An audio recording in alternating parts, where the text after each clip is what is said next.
Olá, ouvintes, estamos aqui hoje para a gravação do mais um podcast, né? Esse podcast hoje muito importante, vamos falar sobre a cultura do cacau.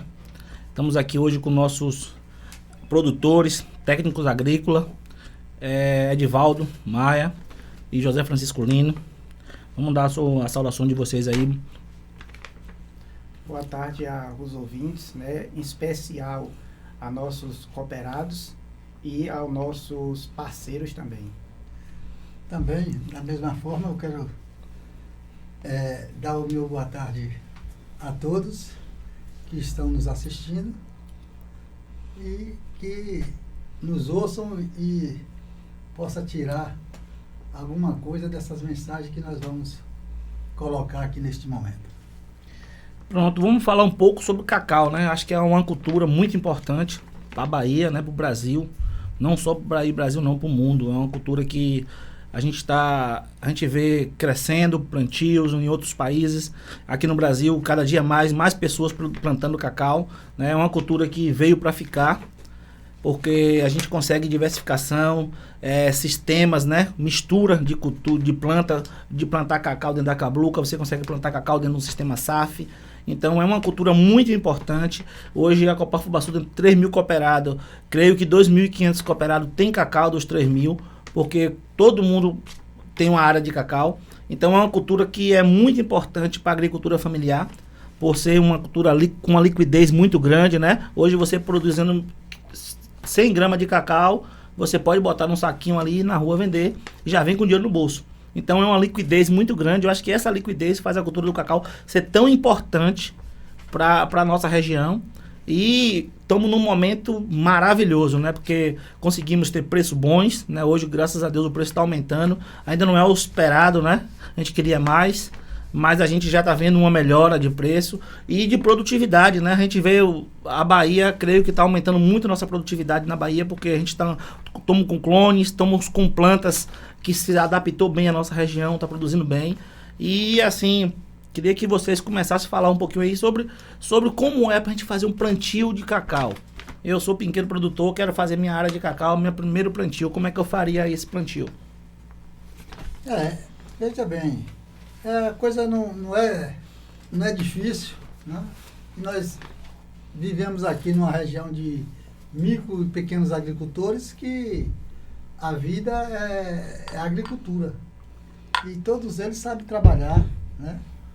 Pouco ou muito, mas sabe trabalhar na agricultura e não tem coisa assim tão difícil para a gente começar a abrir uma área e implantar uns pés de cacau, né?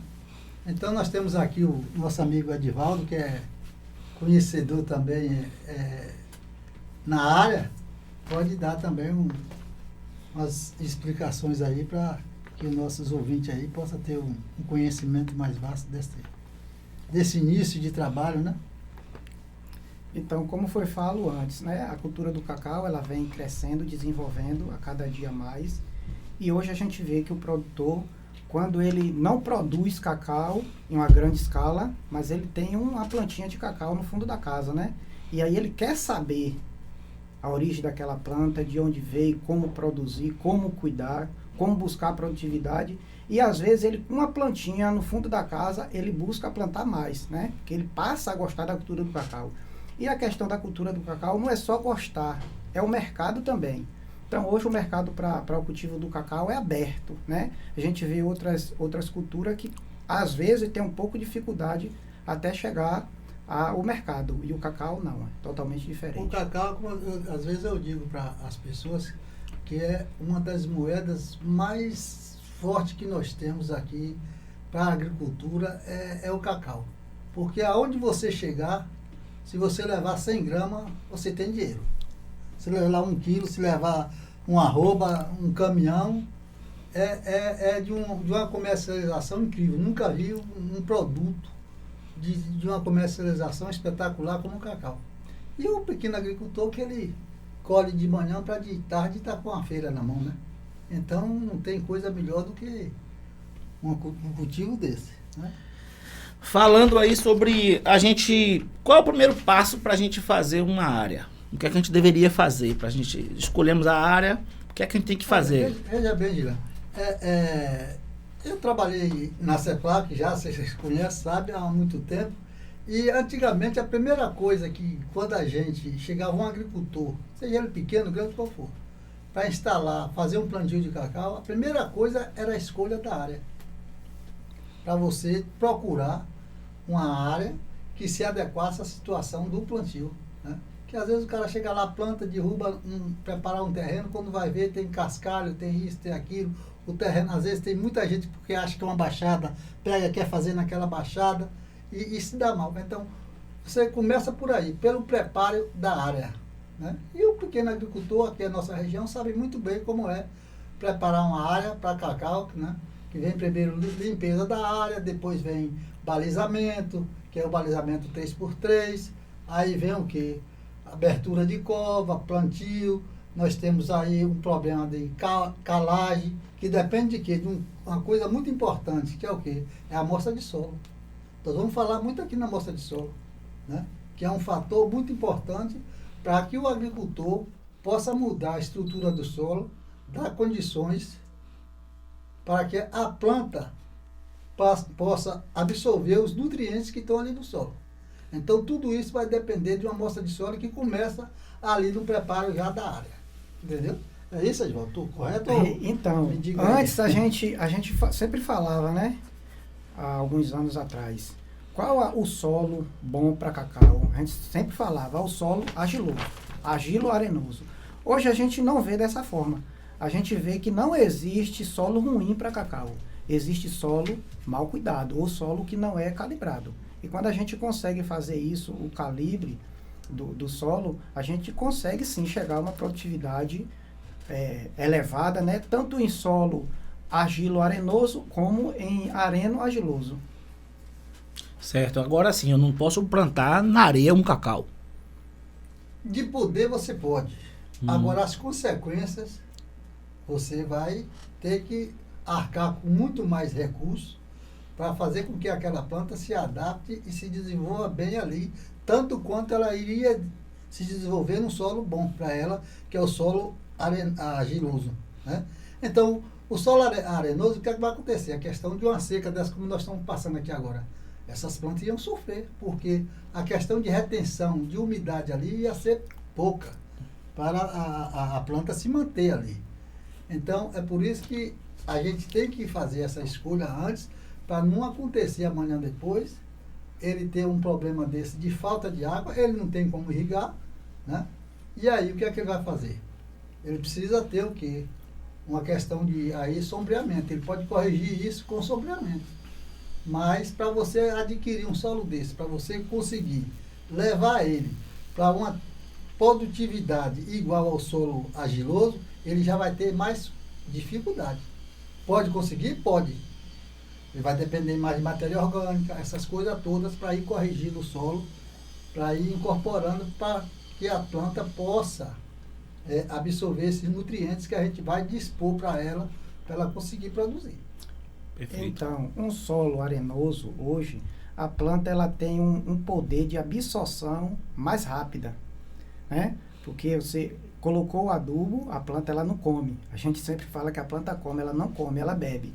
Então, o adubo ele vai descer com mais rapidez, vai dissolver, né, transformar em água, e a planta vai beber. Então, o resultado vem imediato. Mas como o Zelino falou, o trabalho é dobrado. A gente precisa ter um solo, né, bem equilibrado, a gente precisa ter sombra, bastante sombra, e água, né? Porque a planta de cacau ela necessita bastante água. Então, conseguindo intercalar isso aí, com certeza o resultado também vem. Até que a gente vê na região do semiárido, né?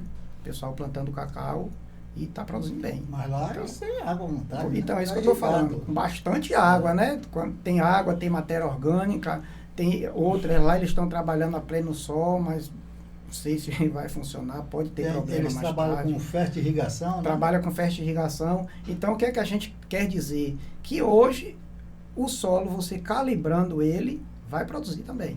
Então, assim, a gente pode dizer assim, como eu também sou técnico, né? Aprendi que o cacau eu tinha que plantar no solo argilo-arenoso, né? A gente não podia caminhar para outro lugar, né? de plantar cacau. E você está vendo que mudou, né? Hoje a gente teve mesmo, ano passado, a gente teve o Luiz Eduardo Magalhães visitando áreas a pleno sol, que o pessoal estava plantando lá, naquele sol mesmo de rachar, e tinha lá cacau se desenvolvendo bem, né? Então, assim, a gente tá vendo que é bem mais que isso, e com isso eu acho que está mudando, né? Porque mais pessoas estão plantando cacau. Regiões que não iria plantar cacau hoje vê que é possível, desde que você coloque tecnologia. Então eu acho que o solo você consegue, com tecnologia, adequar isso, colocar matéria orgânica, colocar sombra, né? Colocar tecnologia, água, fertirrigação, nutriente, então a gente consegue caminhar. Então, para que a gente faça uma área, a primeira coisa a gente escolheu essa área, né? Depois que a gente escolheu essa área, a gente olha esse solo, que tipo de solo é esse, né? Qual solo que eu estou colocando no meu plantio.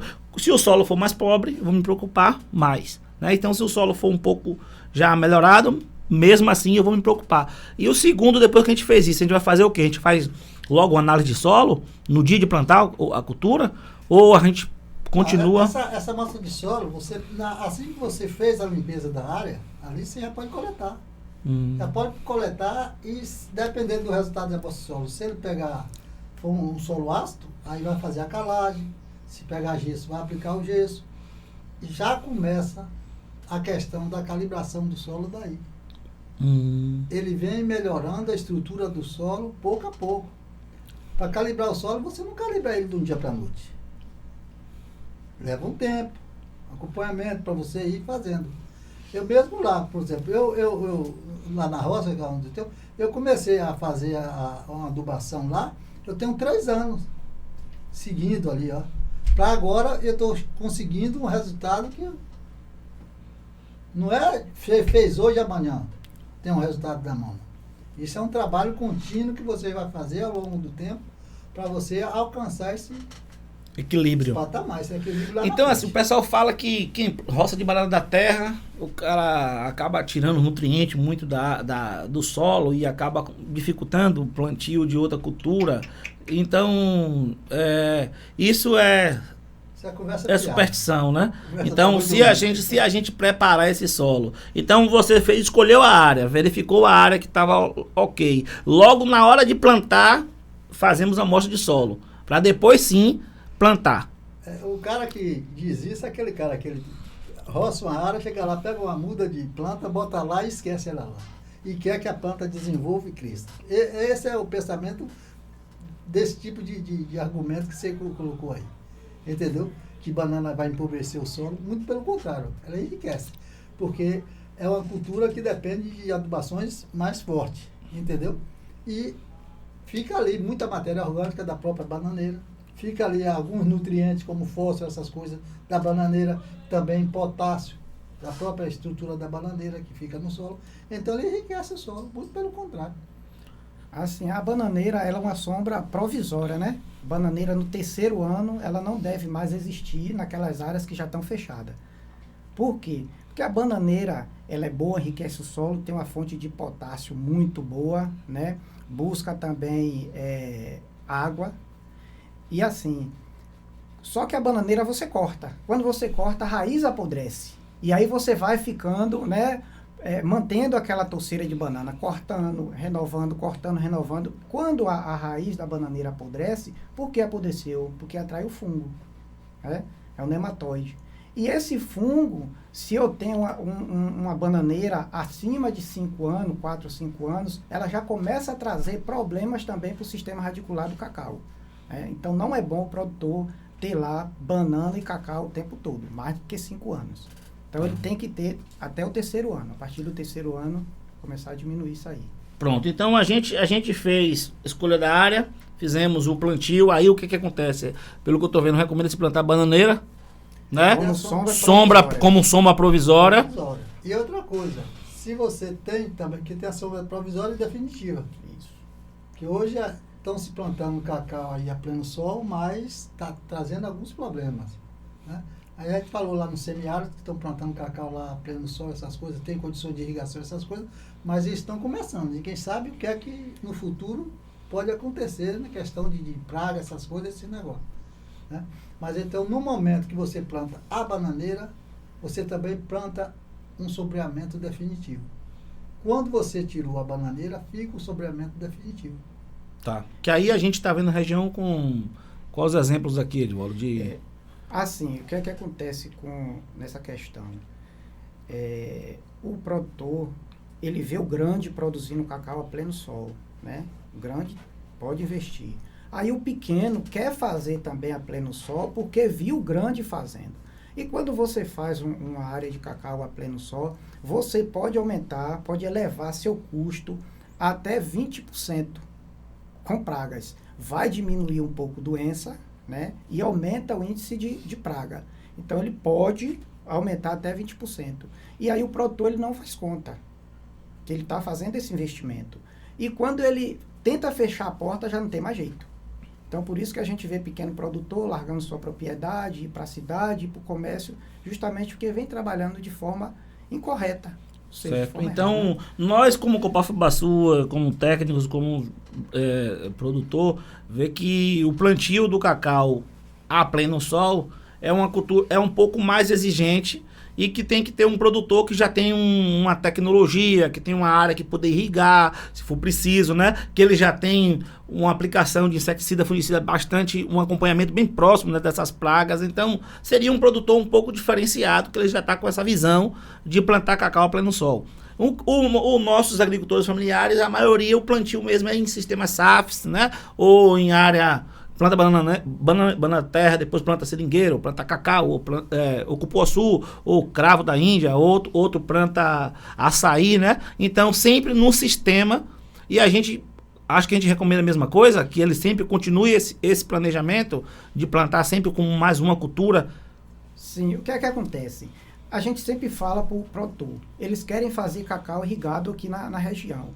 Quando você faz um investimento em um sistema de irrigação, que você coloca bomba, né, que você não tem uma água por gravidade, não vale a pena, porque nossa região chove muito, né? E você faz um sistema de irrigação por bomba e você demora de ligar a bomba, né, de acionar. Então, quando você vai acionar, principalmente quando é uma irrigação por gotejamento, vai tapar ali a saída de água.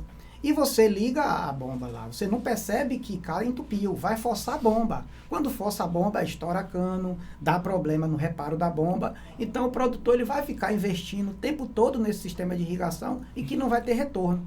Quando ele tem uma água por gravidade, que ele consegue fazer essa irrigação por gravidade, aí é tranquilo, porque ele pode fazer também até uma festa de irrigação. Outra coisa, essa questão de irrigação aqui na nossa região, muita gente se pega a isso, mas a nossa região aqui tem cacau há quantos anos? Bastante tempo. Existe alguns períodos de seca aqui e ali, alguns períodos, mas sempre morreu alguns pés de cacau, morreram, mas não foi coisa assim tão alarmante, né? Então hoje essa questão, eu acho que o pequeno agricultor, o que ele tem que se guiar é na questão justamente de preparar sua área dentro dos critérios nossos tradicionais. Nós usamos o que quando começamos aqui? A cabruca. A cabruca era um sistema perfeito para o plantio do cacau. Só que, às vezes, as pessoas se perdiam na questão da densidade de sombreamento definitivo. Deixava sombra demais.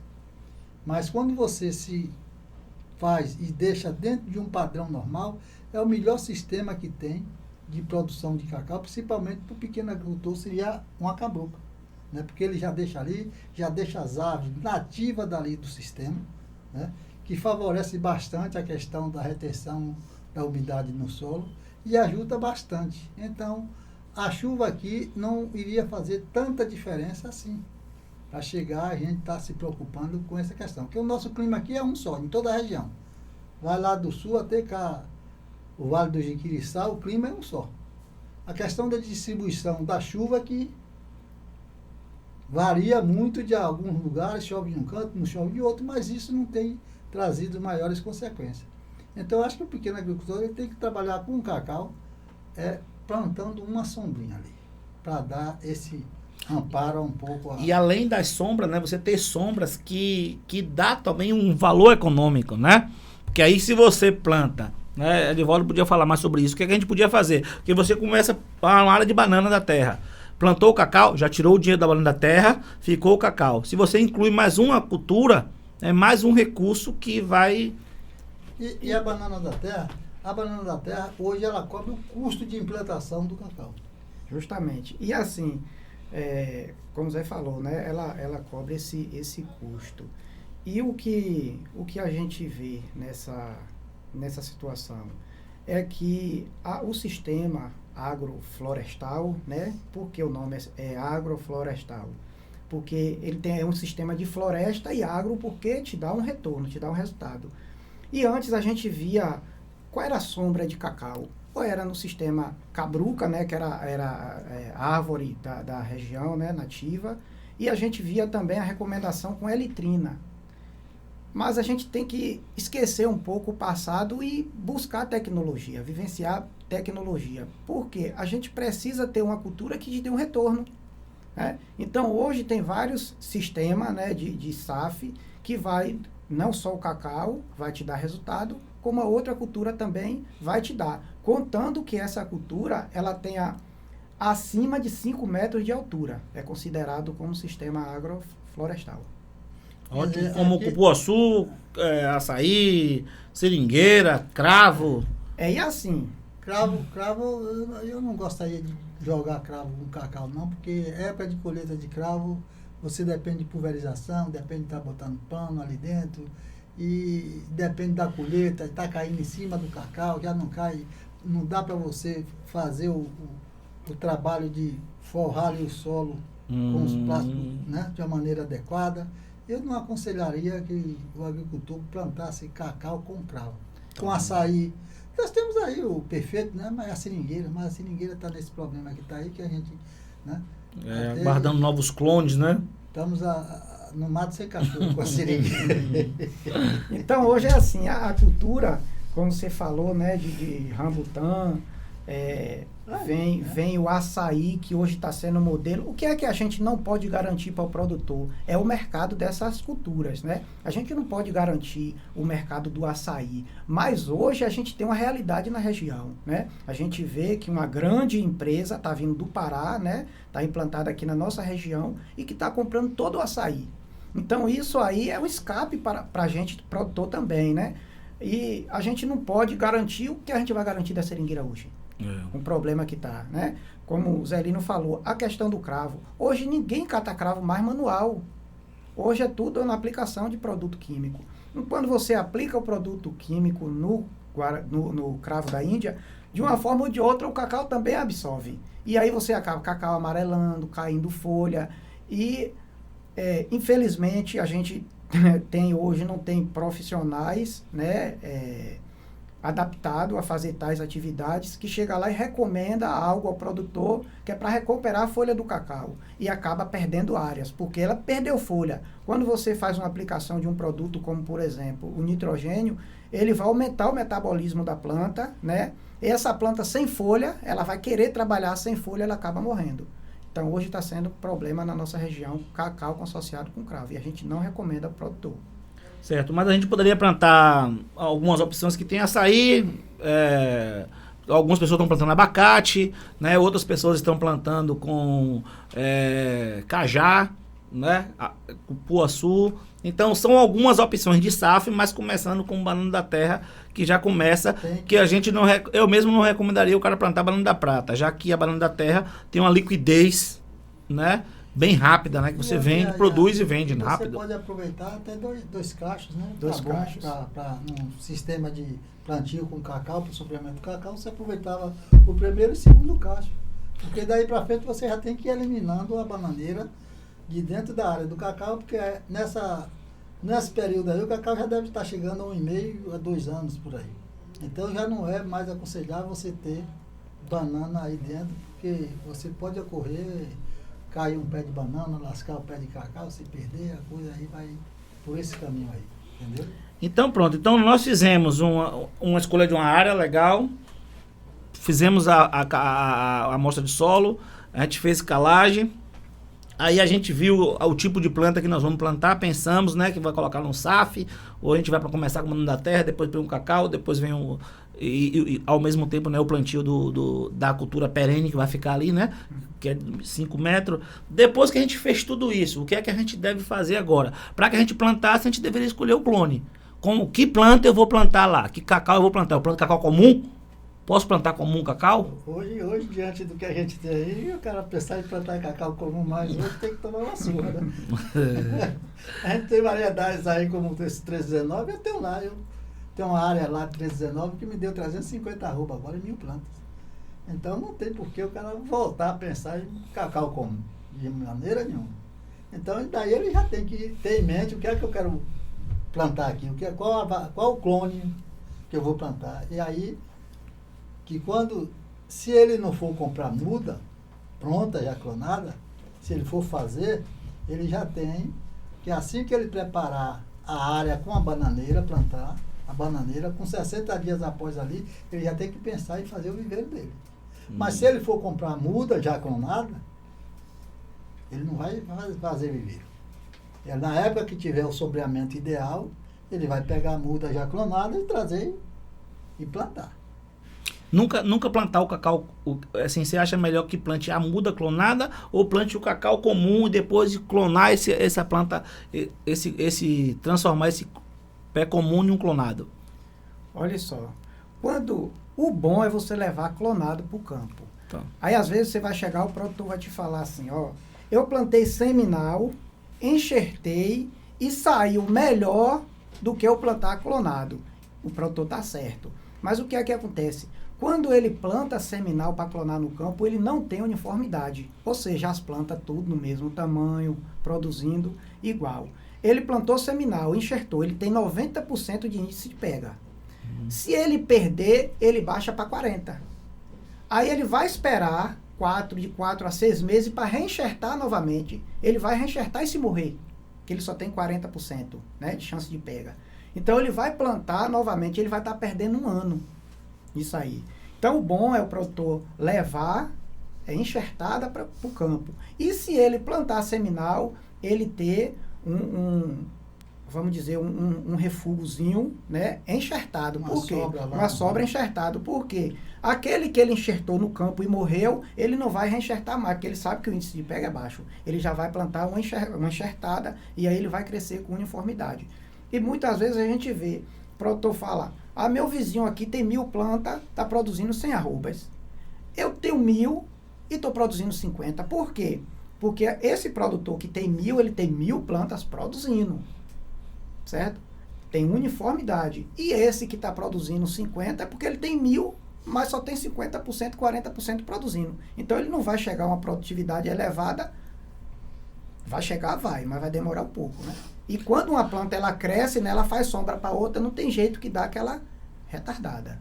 Então o clone, vamos dizer, ele falou isso em 319, mas quais são os clones que a gente poderia estar plantando aqui na região que você recomendaria? Hoje tem vários, né? O que é que a gente busca também? É o mercado. O que é mais aceitável no mercado hoje? Porque a gente sabe que o produtor, ele está buscando qualidade, né? Ele tendo qualidade, ele tem preço. Qual os melhores clones hoje? Qual o melhor chocolate? Então, a gente sempre falava, o pior clone para chocolate é o PS319 e o C151, mas é o que mais produz. Mas sempre é o que eu falava para o produtor, não deixe de plantar, porque a tecnologia vem aí. E esse ano, o CCN51 ganhou como o melhor chocolate do Brasil, né? Então, isso quer dizer que não existe mais clone ruim para chocolate, né? Então, hoje a gente tem aí o PS319 e o C151, que é os dois, né, Zelino? Que fica na frente, e depois vem o gosto do produtor. Tem produtor que gosta do FA13, tem produtor que já não gosta, tem produtor que gosta do BN, outro não gosta. O BN é uma planta ruim de formar, tem problemas e tal. Então, hoje o que se desponta mesmo é o PS1319, CCN10, em terceiro lugar vem o C151, mas também varia da região. Se você vai para a região do Vale de Quiriçá, qual é o que se predomina lá? É o SJ02 e o PH16. Né? Só que o PH16, eu sempre falo para o produtor, você quando planta uma mudinha de cacau lá, você está garantindo sua aposentadoria. E quando você planta um pH 16, que você não tem uma sombra adequada, quando você se aposentar, esse pH 16 vai se aposentar junto. Porque ele requer sombra, não é isso? Ele não quer área aberta. Ele começa com queda de folha, diminuir folha, em primeiro lugar. Depois ele começa com queda de folha e começa emponteiramento. Morte descendente, morrendo de cima para baixo, né? Então, hoje é complicado. O pH 16, só quando você tem no sistema de cabruca, né? Ou uma área que seja bem fechada. Aí funciona. Então, o produtor ele tem que ter cuidado com esses clones também que ele está levando para sua propriedade. Mas, de um modo geral, quanto a essa questão de material genético, acho que a região já está bem servida e tem outros materiais que estão saindo agora, né? Como é o 2204. O CPEC 2204, o 2176, também que são clones. Esse 2176 mesmo é uma planta altamente produtiva. A bicha produz. Agora, e pelos dados que tem, ela em termos de produção, ela se compara ao 1319, né, me parece que é o 651 em termos de produção. Mas o fruto é menor. Né? As sementes também são menores. Mas é uma planta altamente produtiva e tem outro detalhe, é resistente à questão de vassoura, de ataque de praga, essas coisas, esses negócios.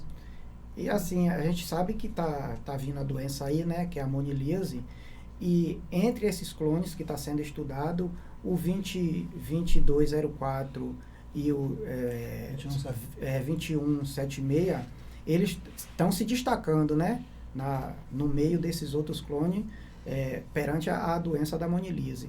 Então a gente também tem que estar atento a isso, né? Ainda não é comprovado, né? Mas que o resultado está sendo bom. Isso, então, assim, eu creio que nós vivemos um momento. Esse dia eu estou indo para a zona rural e vi muita gente com áreas, todo mundo está enxertando suas áreas. E há 10 anos atrás, quando eu cheguei em Tuberaki em 2006, a gente via uma dificuldade grande do agricultor ter material genético para multiplicar. Muita gente fazia viveiro e às vezes o cara comprava gato por lebre, porque o cara comprava uma muda ou pegava uma borbulha da roça de alguém e levava para sua roça e acabava. Eu conheço produtores que me diziam assim que nada, que cacau clonado é só para rico. Pobre não pode plantar cacau clonado porque não tem como, porque é como uma criança, e o material, às vezes o cara enxertava as áreas, não dava certo, porque as borbulhas erradas, né? Hoje nós estamos num momento agora vendo que mudou isso, né? E todo mundo está conseguindo enxertar suas áreas, ou comprar muda clonada de pessoas sérias. Então, o que é que vocês vê dessa mudança tão grande que o clone chegou para todos, né? Pronto, o que é que a gente vê? A gente vê a planta seminal desde a escolha da semente. E o viveirista hoje, ele precisa ganhar o dinheiro, né? E ele precisa que a muda saia do viveiro mais rápido. Então, eu fiz um contrato com o Zelino para entregar ele dia 20 de dezembro. Se eu for entregar 20 de janeiro, eu já estou perdendo. Porque eu fiz mais aplicações, né? Controle de pragas e doença, principalmente doença. Então, eu estou elevando o custo. E o que é que a maioria faz hoje? Eles pegam semente, né, de cacau, como um CCN51, que a semente é grande, então essa muda ela vai desenvolver mais rápido e planta. Só que você está colocando o pior sistema radicular. Quando você coloca o cacau, semente de cacau clonado para fazer muda. Qual o melhor hoje? O recomendado é o CPEC 2002 ou Pará-Parazinho. Ah, mas por que você não falou do TSH 1188? O TSH 1188 é bom como cavalo? Sim. Só que é uma planta que ela tem a característica de crescer muito. Então, o vigor dela é muito alto. Se eu pego um PS 1030, que é uma planta de porte pequeno, e colocar num cavalo de um TSH 1188, ela vai crescer e vai crescer desordenada. O TSH 1188 também tem um problema de bulba floral. O que é bulba floral? É tipo uma verruga, né, que vai nascer ali no lugar da almofada floral. Ao invés de nascer flor, ela vai nascer aquela bulba floral e não lança flor. Então, hoje não se usa mais essa semente, né, como cavalo. Mas ainda bem que a gente tem outras alternativas, né? Uhum. Não tem só ele, né? Então, a pesquisa é isso, né? A cada dia que passa, a cada momento, vai se descobrindo, vai tendo novos materiais E a gente vai mudando, né? A vida do agricultor é assim. E na questão dessa euforia que você falou aí, do agricultor que está buscando essas coisas, só tem uma coisa. Eu acho que é o preço. O agricultor, quando tem preço no produto dele, ele se estimula. Né? É o resultado final do trabalho dele. Então ele se estimula, ele cuida da roça, ele limpa, ele aduba, ele faz tudo. Agora, quando só dá para ele fazer amarradinha, então esquece que aquilo ali não vai adiante. Mas hoje nós estamos passando um período, melhorou bastante, né, para o que era, em termos de preço de cacau, e graças a Deus o agricultor pode refazer algumas das práticas aqui, né, para alcançar uma produtividade melhor. Eu acho que eu digo que assim, nesses clones, essas variedades hoje, a gente conseguiu chegar num momento de mais agricultores tirar suas áreas comuns, né?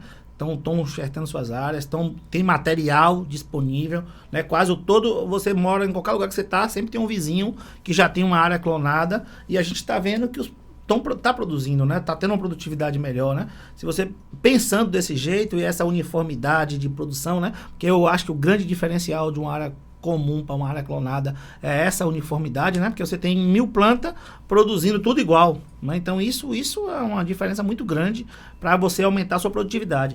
Mas vamos dar continuidade ao nosso processo aqui. Então assim, você explicou aí que a gente tem que escolher a semente correta em fazer minha muda. Então se eu for fazer minha muda, eu escolho o tipo de semente certo, coloco ali, né? Depois eu busco uma borbulha do clone correto, faço a enxertia e vou ter minha muda. Ou eu vou e compro uma muda na mão de um viverista sério, que tenha realmente uma idoneidade, para eu saber se minha planta que eu estou levando ali para minha roça realmente é uma planta correta, que vai me dar um resultado. Então, pensei nisso agora. Agora, qual o terceiro passo que a gente poderia fazer? Pensamos na planta, né, no solo, fizemos muda, já organizamos o plantio, temos uma sombra adequada, e aí agora vamos fazer poda. Como é que eu conduzo? Porque tem pé de cacau que produz tanto que tem que ficar escorando. É necessário escorar o cacau todo? Além da natureza, a gente necessita de 3 coisas importantes para a gente produzir cacau bem: solo, planta e o homem. Os 3 alinhados. Se eu tiver solo bom, planta boa e o homem habilitado a fazer tais atividades da cultura do cacau, vai produzir bem.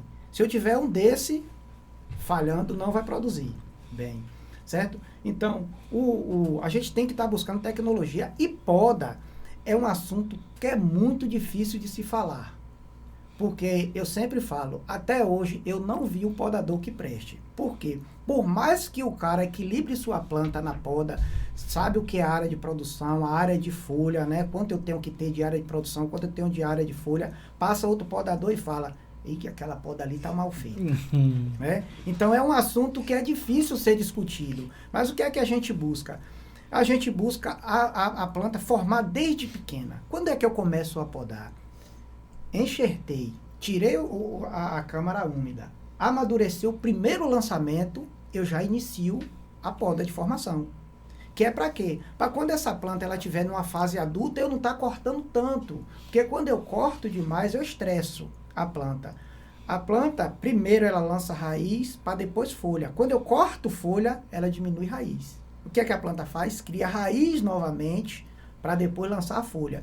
Então, a questão de poda, como já falei, é um pouco complicado, mas a gente consegue a conduzir, né, uma planta visando produtividade por planta. Quantas artes eu tenho que ter por planta, quanto número de fruta eu tenho que ter por arte, quantos frutos eu tenho que ter por planta. Então, quando eu consigo fazer essa divisão, eu consigo chegar a uma produtividade elevada, uma produtividade do meu amigo de 350 arroba por hectare, né?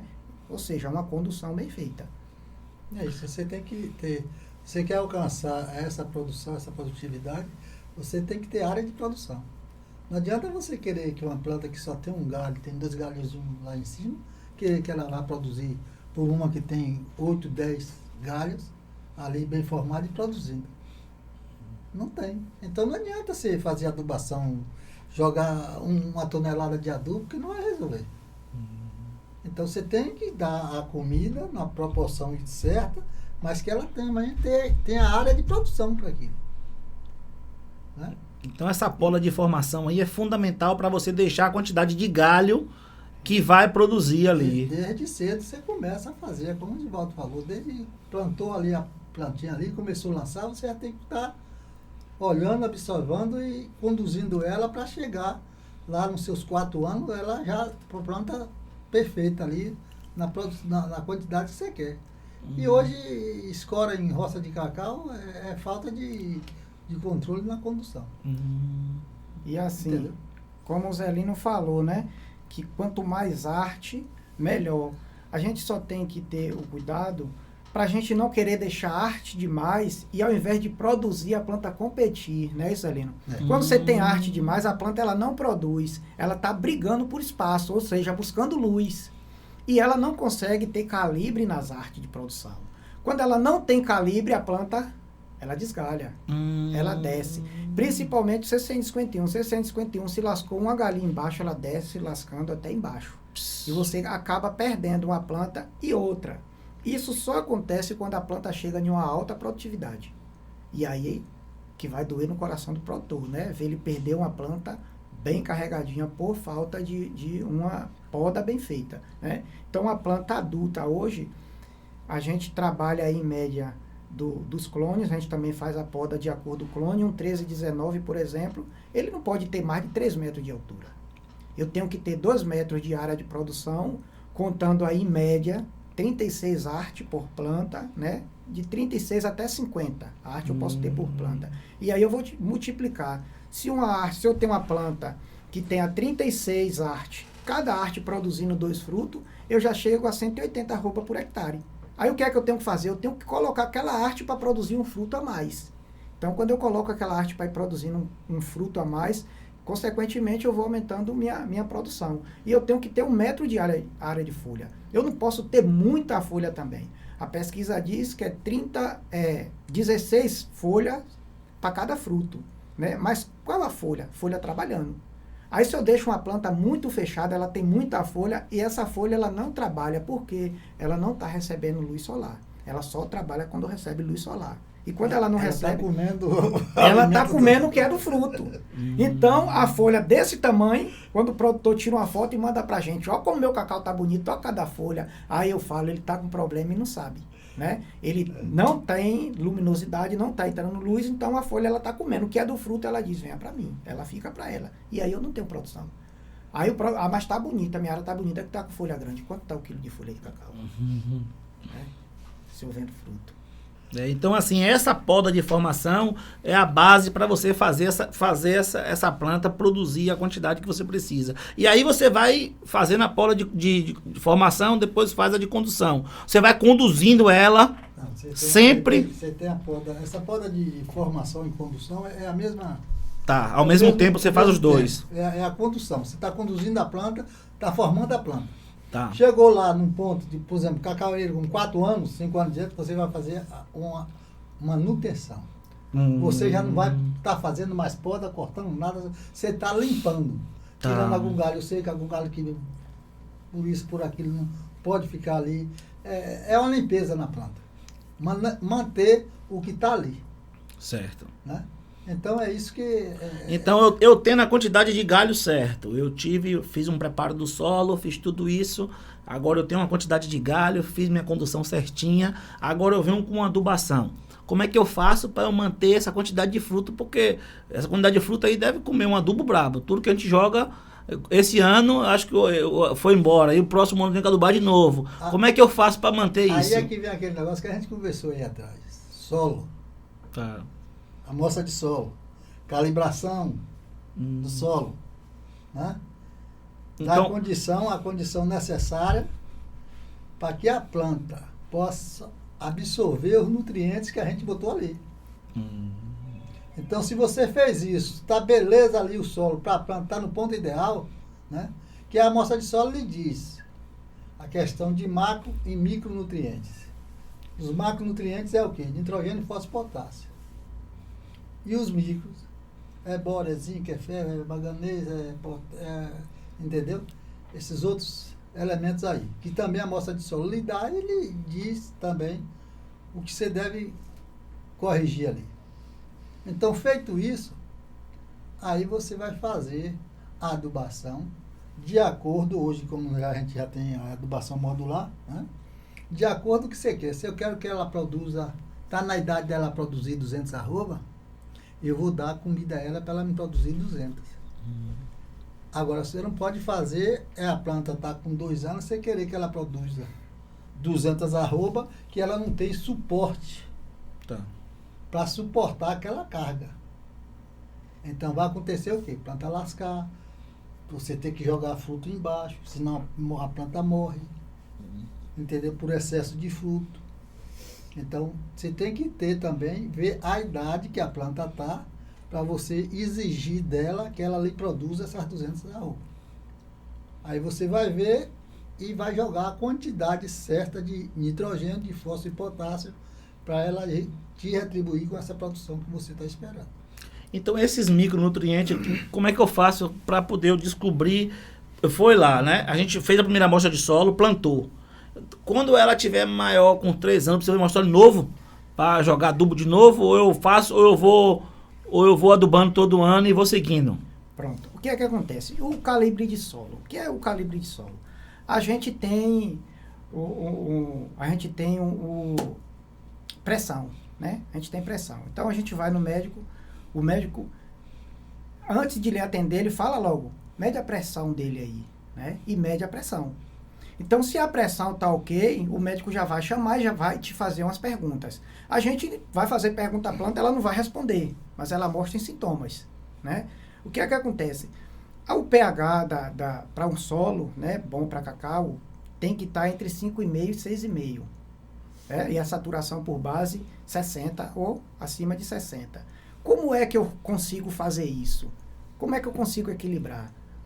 Com a correção. O que é que vai corrigir? Calcário e o gesso, né? O calcário para a camada de 0,20 e o gesso que ele vai abrir galeria, né? Puxar o calcário para a camada de 20 e 40. Quando a gente consegue fazer esse calibre do solo, aí sim a gente vem para adubação modular, né? Que é o que Zelino acabou de explicar. Então, se a minha planta ela tem capacidade de produzir 200 arroba, ela está aí com 4 anos, a planta começa a produzir comercialmente a partir do 3º ano, mas se ela tem 4 anos, eu já consigo fazer uma adubação para 150 arrobas. A gente tem aqui na própria fazenda do meu amigo Zelino, uma planta que ela tem 4 anos, né? E ela vai produzir acima de 200 arrobas, né? Com 4 anos. Eu tenho também, né? A minha planta completou 4 anos agora em agosto, mas esse ano eu já vou fechar com 180 arroba por hectare, né? Isso vem contando com o quê? Com a base. Quando eu não tenho uma base bem feita, eu não tenho uma estrutura, eu não vou conseguir buscar essa produtividade. A planta ela necessita de 13 tipos de comida. O que é que o produtor aplica? Adubo A ou B, que é uma fórmula, né? O A 16, 24, 16, o B 18, 27, 09. Só aplica isso. Só com isso ele vai conseguir elevar a produção. Ele pode chegar a 100 arrobas com muito trabalho, né? Mas se ele quer elevar a produção, ele tem que dar realmente o que a planta necessita, como o Zé falou, para 200 arroba, quanto eu preciso de nitrogênio, de potássio, de fósforo. Além disso, eu tenho uma fonte de micro também, que a planta necessita. E às vezes você não dá. Aí, às vezes, você fica aplicando uma adubação foliar, achando que a adubação foliar vai resolver, porque tem uma concentração de micro, né, maior. Mas quando você fica fazendo isso o tempo todo com a planta, ela costuma comer pronto. Ela não quer pegar a comida crua, cozinhar e comer. Tem que botar para trabalhar. Ela tem que botar ela para trabalhar. E como é que eu coloco ela para trabalhar? Fazendo a adubação de cobertura no solo. Aí sim eu boto a minha planta para trabalhar, consequentemente a produção boa vem. Então esse equilíbrio, além de você se preocupar com calcário e gesso, você modula, essa modulação é diferente, é você botar o que a planta precisa. Se eu fiz análise de solo e me pediu 1.000 kg de nitrogênio, eu vou lá, compro 1.000 kg de ureia, compro a ureia, faço a conta de quantidade de nitrogênio que vai precisar ali e jogo a ureia. Potássio, fósforo. E os micro? Como é que eu jogo os micro? Jogo no solo ou jogo via foliar? Como eu falei anteriormente, né? Você pode jogar via folha, mas é o que eu estou falando. A planta ela vai acostumar, ela vai produzir folha. Eu preciso de folha sim, mas quando eu fico viciando a planta em adubo foliar, ela vai produzir muita folha. Né? Eu não preciso de muita folha, eu preciso da folha o suficiente para mim produzir aquela quantidade que eu quero, né? E assim, quando eu faço uma análise de solo, normalmente o laboratório, eles analisam, né, a necessidade do solo. Então, você manda um solo para lá, não fala qual a cultura, eles te mandam o retorno, né, da análise de solo. Se eu for trabalhar pela necessidade do solo, eu não consigo elevar a produtividade. Né? Eu consigo equilibrar o solo. Mas quando o meu solo está equilibrado, eu vou para a necessidade da planta, como a gente falou antes. O que eu preciso para produzir 200 arrobas? Né? E eu trabalho com isso aí, com essa base. E depois tem um detalhe. Isso, o cara fez a adubação hoje, a planta retirou. Para o ano, é bom você coletar nova amostra de solo para ver como é que está a necessidade ali daquele solo. Porque às vezes você sabe que o fósforo ele fica ali por mais tempo. O potássio e o nitrogênio não. Né? Então, a amostra de solo é importante e sempre está repetindo. Se o cara não puder fazer todo ano, mais de 2 em 2 anos, no máximo, entendeu? Bom é de ano em ano, até de 6 meses. Para ele acompanhar e ver, porque o custo dele em termos de nutrição para a planta pode reduzir. Né? Ao invés dele jogar 180 kg de fósforo, ele só precisa de 60. Então esse modular, essa adubação modular é fundamental, tá aliado com uma amostra de solo bem feita, né? Acho que uma coisa muito importante, acho que como você... Se vier uma amostra de solo mal feita, o cara só tirou lá em um canto e não é aquilo, ele não adiantou nada. Então essa... dá o resultado que ele quer. Essa amostra de solo é importante. Você tem quadra ou você tem uma área lá, uma área de 5 hectares, você separar certinho por quadra, né? Tirar aquela daquela quadra certinho, porque pode acontecer que um resultado de uma área seja diferente da outra, né? Agora outra coisa, aí vamos botar que você consiga produzir 350 arroba de cacau por hectare, em 1000 plantas. Essa área mesmo lá, 350 arroba, eu tirei a amostra, ela chegou agora. É 1 hectare, mas ela é um buqueirão, assim... Uma encosta de um lado, outra do outro. Cada lado daquele, eu dizia, dá o quê? Dá meio hectare. Uhum. Dá mais de 1 hectare a área, por quê? Porque é SAF. Mas em termos de cacau só tem 1000 plantas. Então eu tirei de um lado e tirei do outro. Vieram diferentes. O resultado. E justamente na área que eu estava conversando com o rapaz, quer dizer, a gente sentiu que a frutificação, o cacau não estava desenvolvendo bem. Então deu o quê? Veio na amostra de solo mostrando lá. O fósforo está lá embaixo. Mas essa planta aí que chegou a 350 arroba de cacau por hectare, tem que fazer 10 adubação por ano? Não. Você vai jogar, por exemplo, para 200 arroba, você joga 160 kg de nitrogênio, 180 de fósforo e 180 de potássio por ano. Por ano. Essa quantidade aí você fraciona. De uma vez, de uma não, porque o nitrogênio você não pode jogar mais uma quantidade alta de nitrogênio, que aí vai prejudicar a planta. Entendeu? Então você fraciona em 3, 4 vezes. Então é normal, é uma adubação normal. Normal. Não precisa essa mágica toda para conseguir isso, não. Não, entendeu? É só fazer a adubação, cumprir direitinho uma coisa ali, né? E fazer os outros manejos, controle de praga, doença. Essas coisas. O ano passado, o ano retrasado, eu colhi nessa área 264 arrobas. O ano passado eu colhi 246.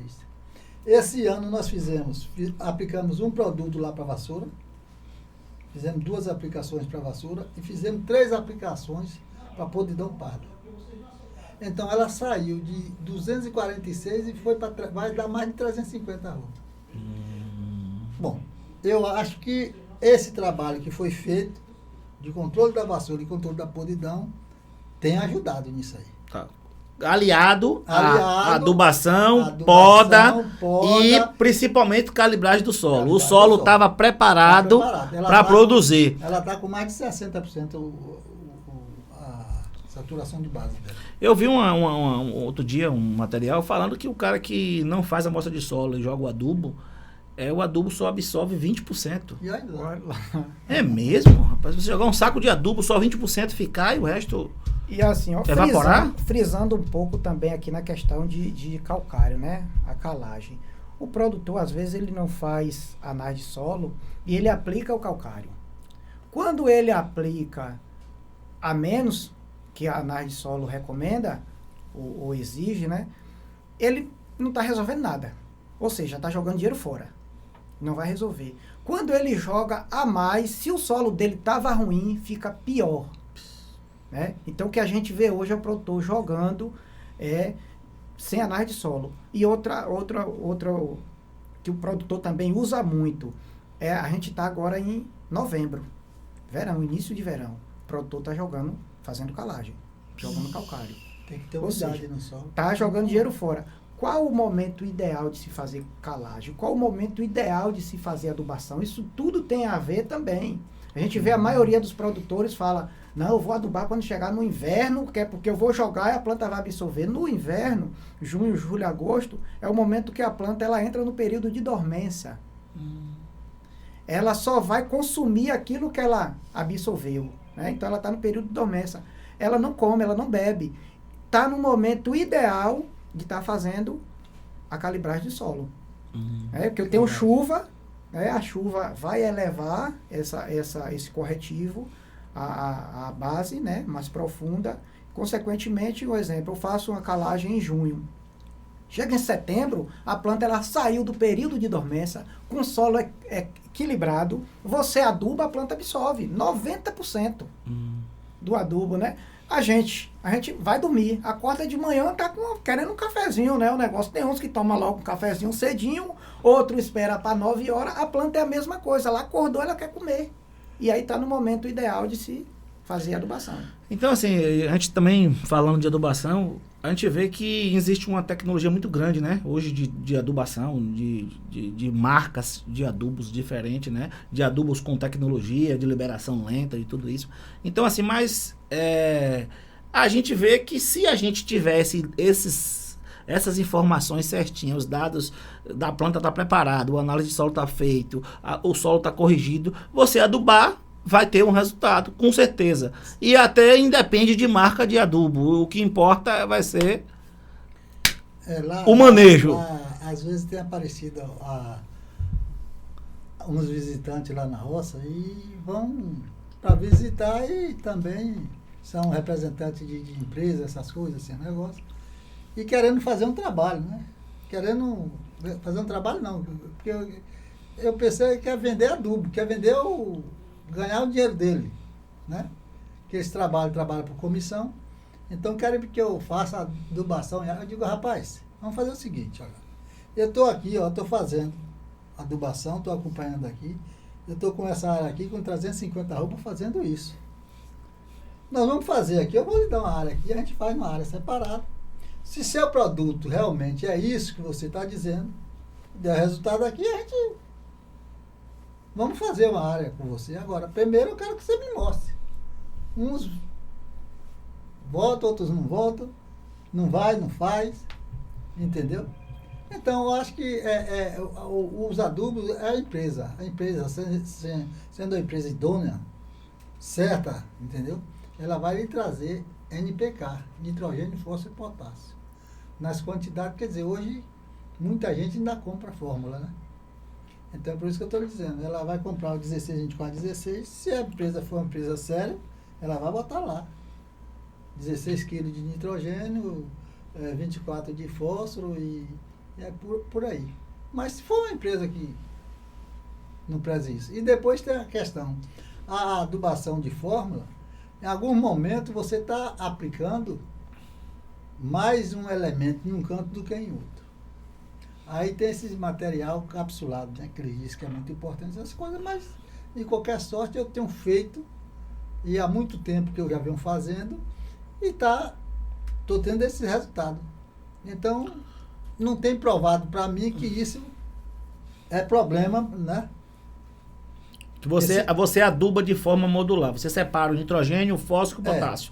Você compra os nutrientes separados, você não aduba em fórmula. Entendeu? Certo. Agora, só as roças velhas, que joga em fórmula. que aí eu jogo fórmula. Tá. Né? Essas roças velhas eu faço 2 adubações por ano de 250 gramas. Jogo 500 gramas. Agora as outras não. As outras eu estou jogando em cima desse padrão aí. Separado. É. Aí tu joga tudo de uma vez só ou tu joga Não, isso aí eu fraciono. Fraciona. 3 vezes, 4 vezes. Não, mas eu digo assim, no dia que você vai jogar o nitrogênio, fósforo, potássio, você joga o nitrogênio, o fósforo e o potássio. Eu misturo, estou fazendo a mistura. Ah, Veja tá. bem, eu vejo o seguinte, eu tenho uma quadra, é 1.300 pés. Então eu calculo para ali, para 1.300 plantas, quantos quilos vai pegar de ureia, quantos quilos vai pegar de fósforo e quantos quilos vai pegar de potássio, para 1.300 plantas. Aí eu pego, junto, misturo e jogo. Tá. E assim, Agora, se você tiver mão de obra disponível, né, o pequeno, se ele quiser jogar 1 a 1, Maravilhoso. melhor ainda. Certo. Joga o Porque nitrogênio aí e ele joga tá o fósforo e o jogando potássio. uniforme, Certo. né? Não tem problema. Por planta. Por planta.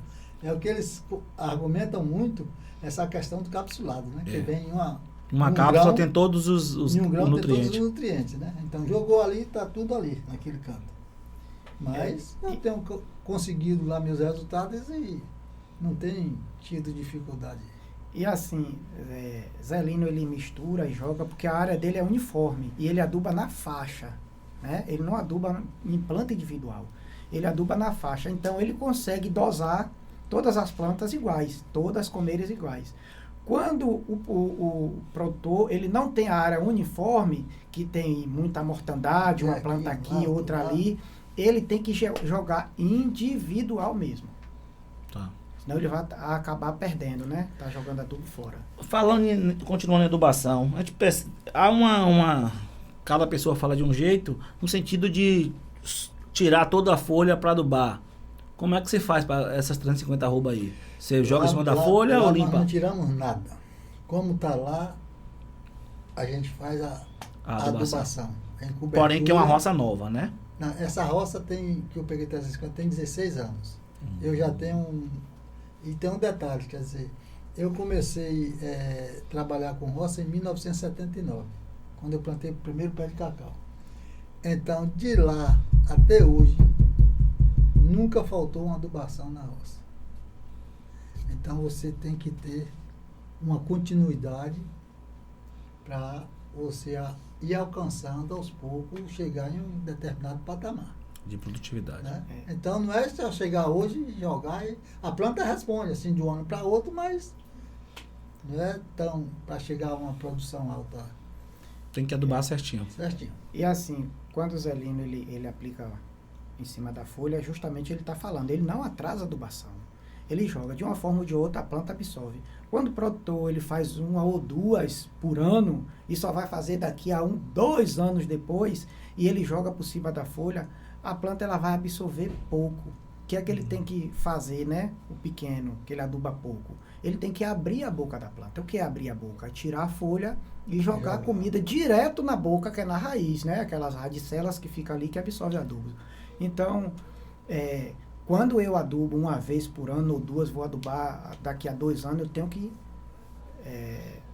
Então, uma pessoa faz de um jeito devido a alguma forma de trabalhar, né? E uma realidade como o Zelino, que já faz adubação. Esse cacau 350 arroba, tu adubou quantas vezes por ano? Lá eu fiz o ano passado 3 adubações. 3 E adubei para 200 arroba.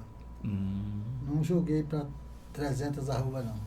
Então, esse ano agora, nós vamos adubar para 300 arroba. Então, vai aumentar a dosagem do adubo. Aumenta a quantidade, mas tu continua jogando 3 só. 3 elementos. Não, 3 elementos e 3 adubação. 3 adubação. Vai depender, porque tem uma questão do nitrogênio. Tá. Que eu não posso jogar mais do que 50 quilos de nitrogênio por área. Por hectare. Por hectare. Então tem esse detalhe aí que você tem que ver quantas gramas do produto ureia é que você vai jogar. Tá. Né? Isso, como exemplo dele lá, pegou um exemplo, 200 gramas de ureia por planta. Ele pode dividir esses 200 para 3, para 4. Até para 2. Até 200 gramas, né? Certo. Que ele está jogando na planta dele. E quando eu quero jogar tudo de uma vez, a planta, eu sempre falo, ela precisa do café da manhã, ela precisa do lanche 10 horas, o almoço meio-dia, o lanche das 3 e a janta. Tá. Né? Então, quando a gente consegue fazer isso, que é o que ele faz, a produtividade vem. Mas quando eu só dou o café da manhã, Tá. ou só dou almoço, né? Tá. Então, eu vou trabalhar bem com fome. E Eu com fome mesmo eu fico no E um trabalho bem. detalhe é que lá a gente sempre faz a adubação no período que está chovendo. Tá fazendo sol, a gente não aduba. E se a gente fosse fazer uma conta aí, pra gente fazer a adubação de uma área dessa aí, como o Zé não modula ela, quantas arrobas de cacau tinha que ter pra adubar? Hoje? Boa pergunta. Boa pergunta. Vamos por mais simples. Então, o custo da adubação hoje, a mesma quantidade que ele usa, né? O valor da quantidade que ele usa, você tirando 3 frutos, ela está pagando aquele adubo. 3 frutos, certo? 3 frutos por planta. Por planta. Então, a planta, ela produzindo 200 arrobas, ela está com 80 frutos por planta. Eu só preciso de 3. 77 é meu. Puxa. Aí como é que o produtor ele fala pra gente, eu não tive condição de adubar esse ano? Por que ele não teve condição? Porque ele tirou o que era da planta para ele. Eu sempre falo, o fogão tá só com a boca ruim. Aí ele pega, compra um fogão que tá com as 4 bocas boas e esquece da planta. A geladeira tá boa, só tá com a borracha ruim. Por que não troca a borracha, né? E espera para comprar ano que vem? Mas não, ele quer tirar tudo da planta para ele. Vai chegar um momento que a planta ela não vai produzir bem. Às vezes é porque as pessoas não fazem realmente conta das É preguiça. coisas, né? Hoje 1 quilo de cacau está por quanto? R$23 por ano. R$23. Se você joga 1 quilo de adubo na planta, aí jogando com tudo, você não vai gastar mais de R$4. Esse valor já R$4. vai diminuir. Você não pelo vai jogar preço que tá. R$4 de adubo. Uma planta lhe dá aqui, são 23. Uma planta dessa lhe dá 4 kg de cacau. Vezes 4 vai lhe dar R$92. O que custa você tirar R$4 para dar de adubo? Pra ter todo ano uma quantidade grande. Mas o cara, não dá para fazer isso. Dá para fazer, as pessoas acham que... Mas é que, na verdade, também muita gente não... Né? Não pode dispor de um dinheirozinho, mas é o que a gente fala. Não faz em 500, faz em 100, faz em 200 para você ter a noção da coisa. Produzir 20 arroba de cacau por hectare hoje, 30 arroba, não tem mais... Não, isso aí Não pode existir mais. não Tem que renovar as áreas, Aí eu tem que sempre enxertar. falo, o produtor que ele está produzindo 20 arroba, né, que a média, se você for aí, a média vai de 18 a 25 arroba por hectare. A gente pega aqui a região do Baixo Sul, ela está com a média de 26 arroba por hectare. Se a gente, há 2 anos atrás, se a gente pega a região do Vale, ela está com 18 arroba por hectare. Né? E isso vem mudando, porque o produtor está buscando tecnologia. Tem aquele menino que é palestrante, que dá Ivan. Aí ele disse que essas roças são plantio largônico. Largônico, que o cara planta e deixa lá e quer que larga lá e quer que a planta produza. Né? Mas então assim, pro adubo aí, mas vamos botar foliar mais inseticida, fungicida. Então nós teríamos um custo de quê? Olha, você não gasta hoje, olha, eu estive fazendo um cálculo lá dessa área, eu não gasto R$15 de todos os custos Que precisa para a área. Precisa de calcário, gesso, por planta. Eu tudo. não gasto. Não Até gasta me dá o 15. cacau seco.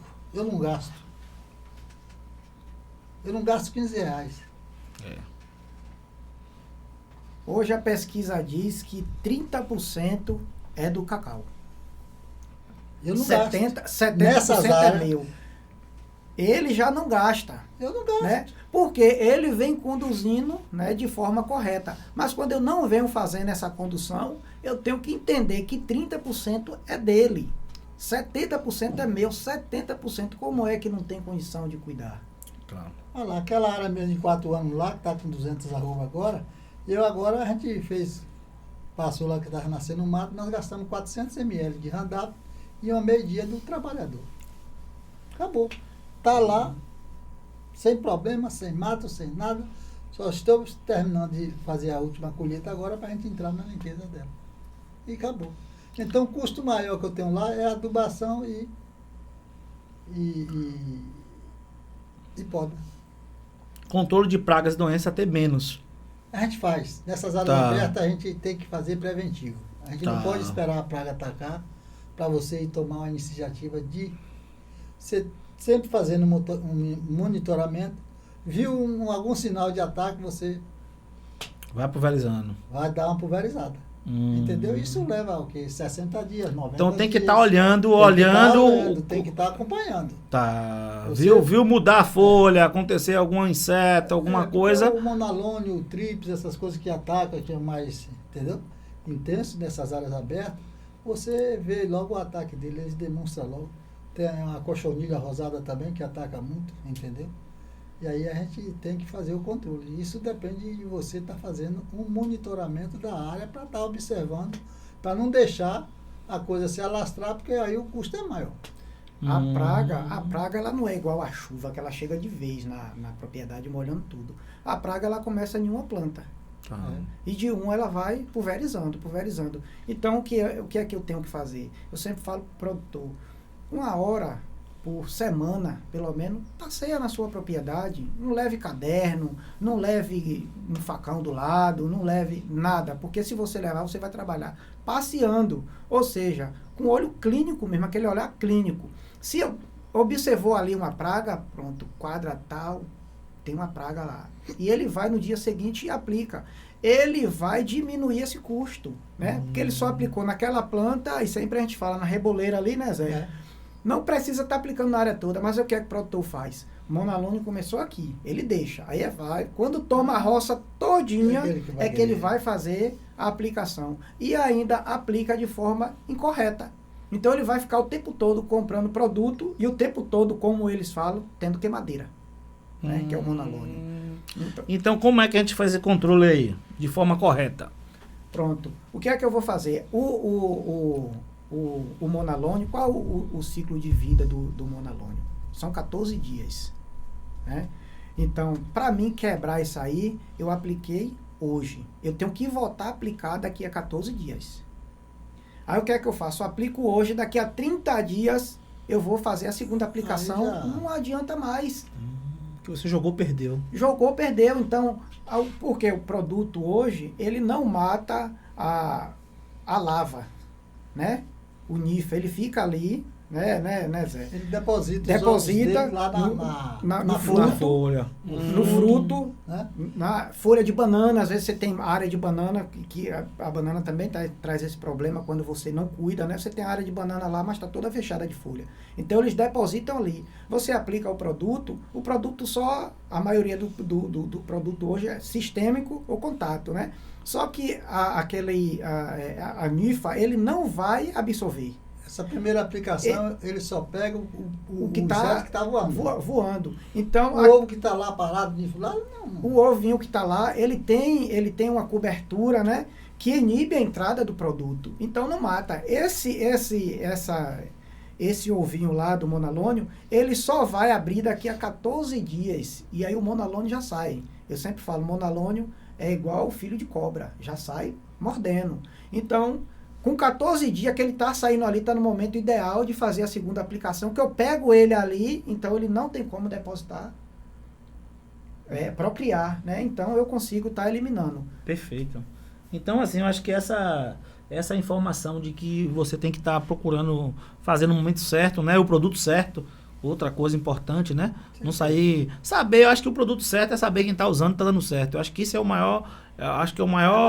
aprendizado. Mas o mercado tem muitos produtos aí que já vem sendo funcionando há tempo, né?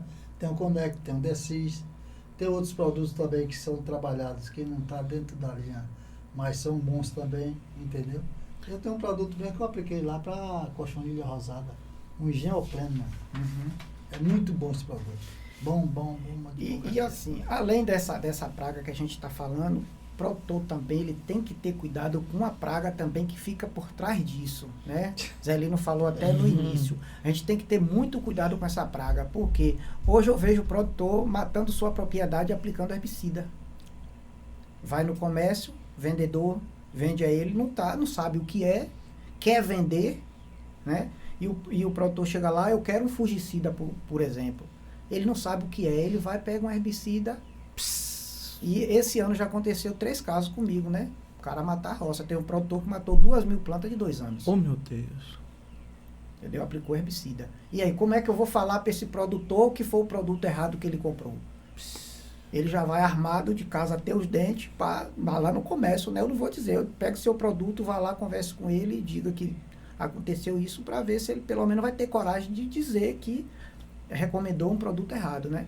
Então a gente tem que ter muito cuidado hoje a comprar, quando for comprar, né? E também ver o profissional. Isso. Né? Que tá Procurar atendendo. sempre um profissional, Sempre né? Um técnico, alguém que oriente, porque assim, os nomes são muito, não é fácil, né? Fungicida, inseticida, herbicida, são nomes realmente meio complexos. Se a pessoa não tiver muito cuidado, o cara pede um herbicida no lugar de uma fungicida. Aí deu errado. Então é melhor dizer o quê? Esse aqui é para matar praga, para matar inseto, e esse daqui é para matar o mato. Esse aqui eu quero para matar o mato. Porque aí você vai ter uma clareza na informação. Porque o vendedor lá, talvez ele nem conhece também. Ele vai lá, pega um lá e vende pro cara.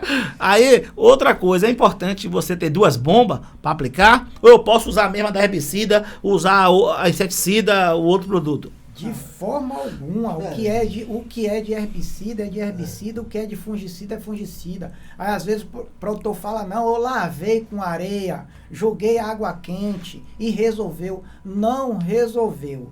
A planta, ela se intoxicou, foi pouco o produto que você jogou, mas ela sentiu. Né? Você está com um calozinho pequeno no pé, você está andando normal. A pessoa que está de fora vê, ele não está doente, que está andando normal, mas você sente. Né? É você que está sentindo a dor. Então a planta é a mesma coisa. Você aplicou lá, ela não sentiu, você acha que não, está tudo bem, ela está contaminada. Tá, então importantíssimo além de escolher, saber o que vai comprar, também ter 2 bombas em casa, não tem jeito, tem que ter isolado, fungicida de um lado, herbicida do outro, nunca herbicida. Porque misturar. O que mata o mato, mata a planta. Mata a planta também. Então assim, mas aí a gente falou de várias coisas, assim, e a polinização, é necessário fazer polinização artificial para produzir cacau hoje, ou os clones são autocompatíveis? Como é que funciona isso? Para a gente ter uma quantidade dessa. Você que é pequeno agricultor, anda por aí tudo, você vê alguém fazendo polinização. Olha só, a polinização, hoje a planta é autocompatível. Né? Então a planta ela vai produzir aquilo que ela tem condição de produzir. E hoje eu vejo se falar, vamos aumentar a produção com polinização forçada. Eu pegar um atomizador, colocar nas costas e sair ventilando. O produtor pequeno me pergunta, eu posso fazer? Eu falo, que garantia tu tem que realmente vai polinizar? Né? Se quiser fazer esse investimento, faça, mas eu não recomendo. Porque eu sei que o produtor ele já tem dificuldade em aplicar. Colocar um combustível hoje, não está barato, ele encher aqui um pulverizador, um atomizador, né, e sair aplicando. Eu não tenho garantia. A garantia que eu tenho é manual. Né? Eu vou lá, isso aí eu garanto que vai pegar. Mas, se a planta sua ela é autocompatível e ela não está produzindo bem, a questão não é polinização.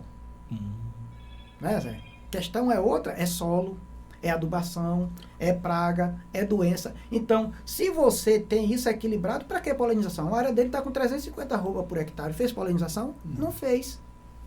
E o povo tem assim, aí pegando essa parte de polinização, tem um pessoal assim, na hora que eu tenho que usar uma inseticida para o monolônio, você destrói os polinizadores, tudo, e aí, como é que funciona isso? Veja bem, na época de maior floração, né, é bom você evitar.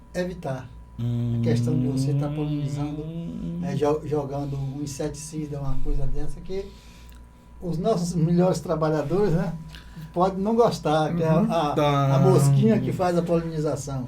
Então, nesse período, é bom você ter o cuidado de... Mas não existe, eu não vejo em literatura nada dizendo que isso é fator determinante para a baixa de produção, essas coisas, esse negócio. Entendeu? Mas eu lá, quando nesse período de floração, que tá agora, depois que a roça birrou, aí acabou.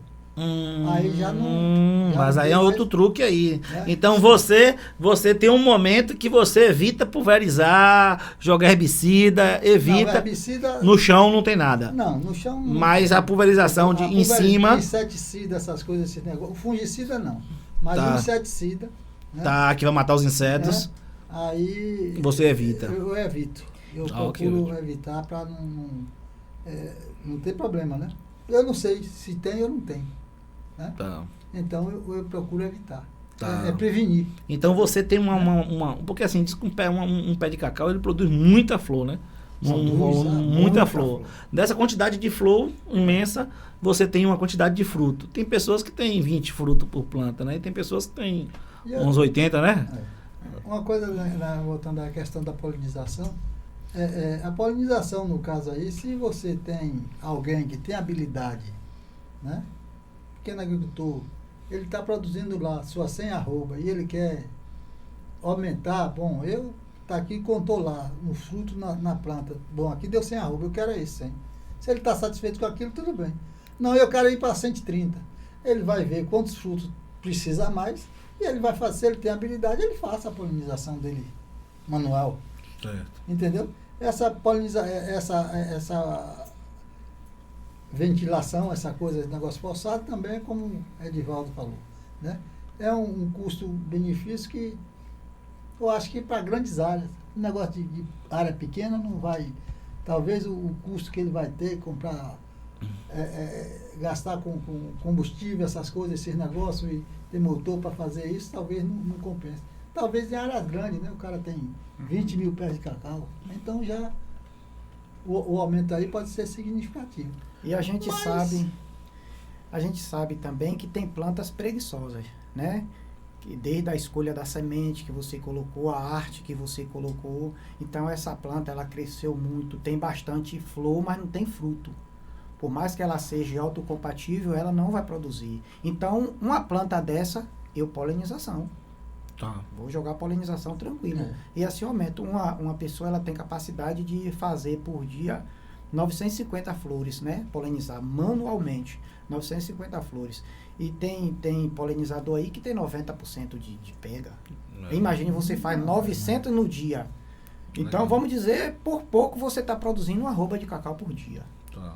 Então, para quem tem uma unidade de família, né?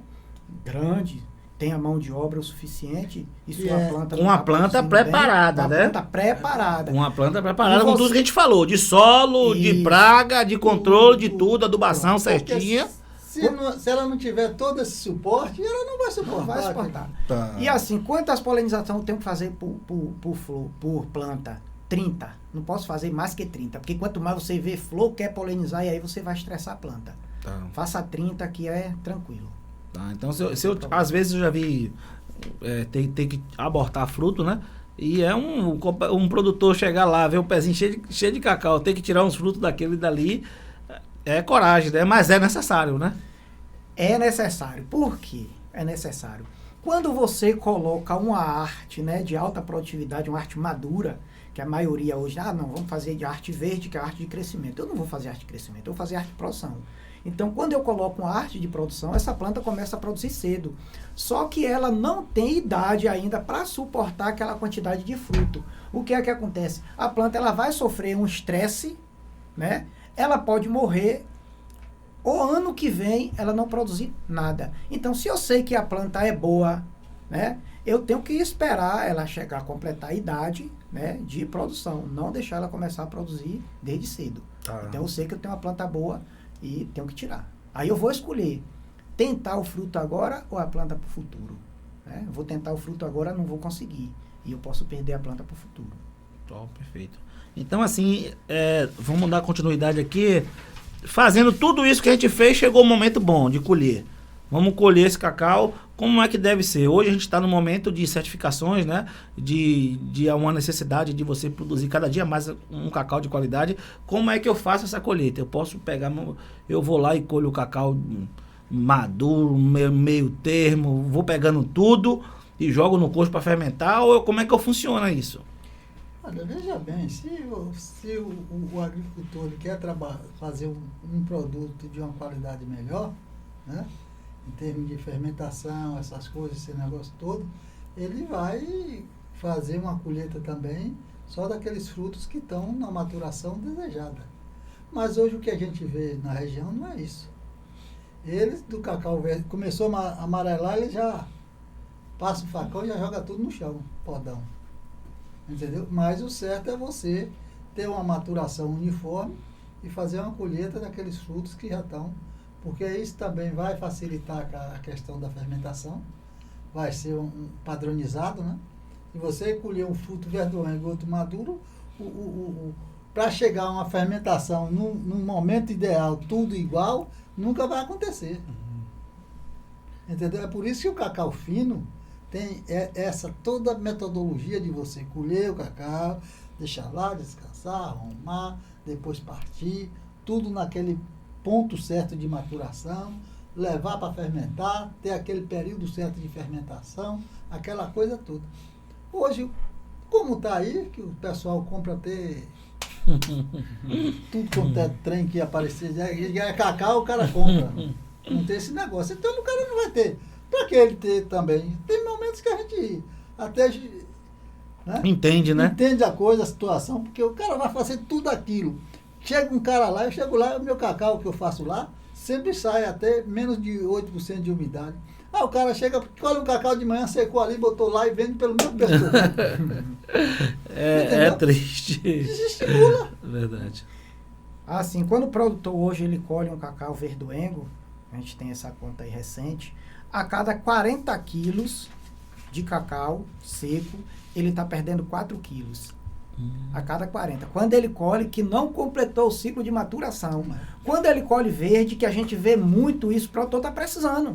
Ele vai colher o cacau verde, vai cortar a cabeça e o fundo para amolecer, para poder ele vender, né? Quando ele faz isso, ele está perdendo, a cada 40 quilos, ele está perdendo 8 quilos.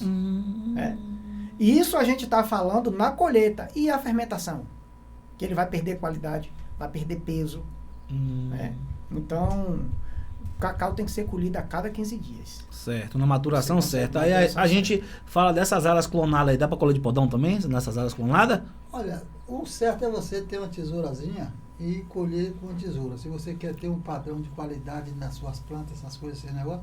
Agora, você também colhe, você treinando o cara com um podãozinho, ó, ele sabe, ele escolhe. Porque tem plantas que já estão um pouco altas também. Então você tem que ter um podãozinho pequeno com a vara para você...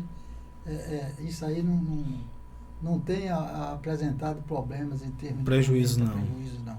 Mas tem que saber colher. Mas o correto é você colher com a tesoura. Com a tesoura.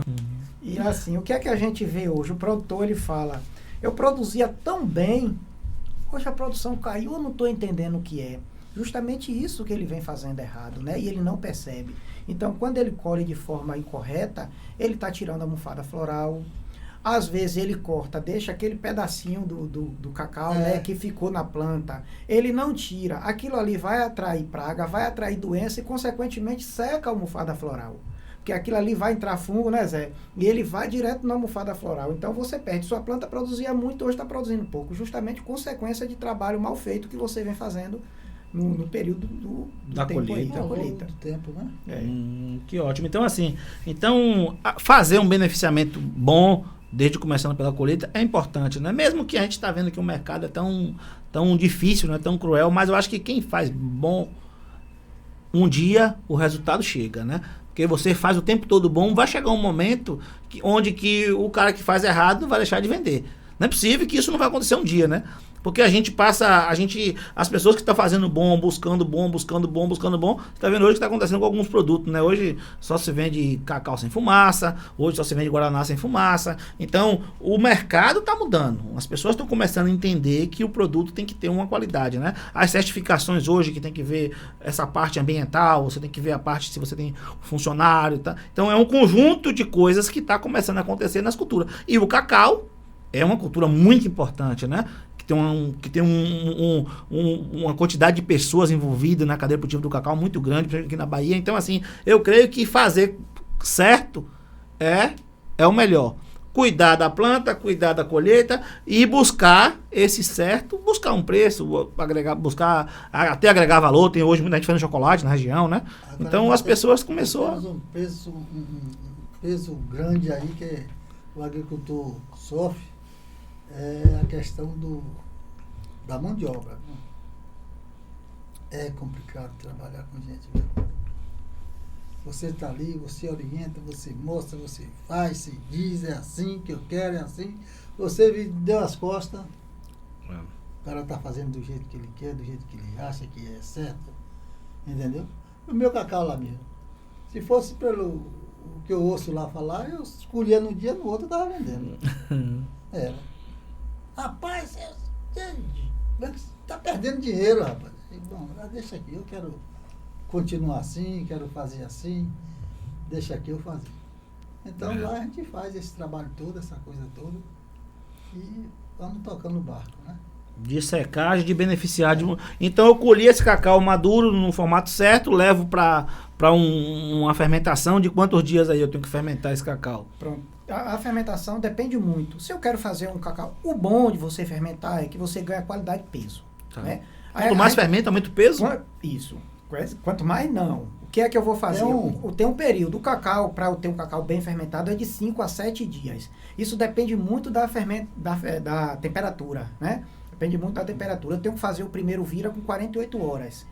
Né? Tem um processo aí que é da séptica alcoólica, que a gente não vai aprofundar muito nisso aqui. Mas assim, fiz o meu primeiro vira com 48 horas... E eu conseguindo fazer mais 3 viras de 24 horas, não é isso? Eu consigo ganhar peso com isso aí, né? Então, hoje é o que a gente fala. Se eu faço qualidade, eu vou vender pelo preço. Se eu não faço qualidade, o mesmo preço. Mas pelo menos eu estou ganhando peso. Claro, você está ganhando então, peso. Está agregando valor aí na renda familiar. Perfeito. Então, assim, a gente...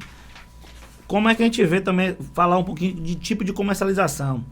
Hoje a gente tem um modelo de mercado aí muito forte. Tem uma coisa aqui que nós pulamos aqui, e é bom a gente dar uma frisada nisso aqui para que as pessoas que possam ouvir, e é uma coisa que eu acho que é importante a gente passar aqui, alguma mensagem para o pequeno agricultor, é a questão de doença, né? Certo. E nós temos aí a vassoura de bruxa, né? E temos mais outras doenças aí que tem aqui na região e outras não tem, tá para chegar e a gente não sabe quando chega, né? Que é a questão da monilíase, né?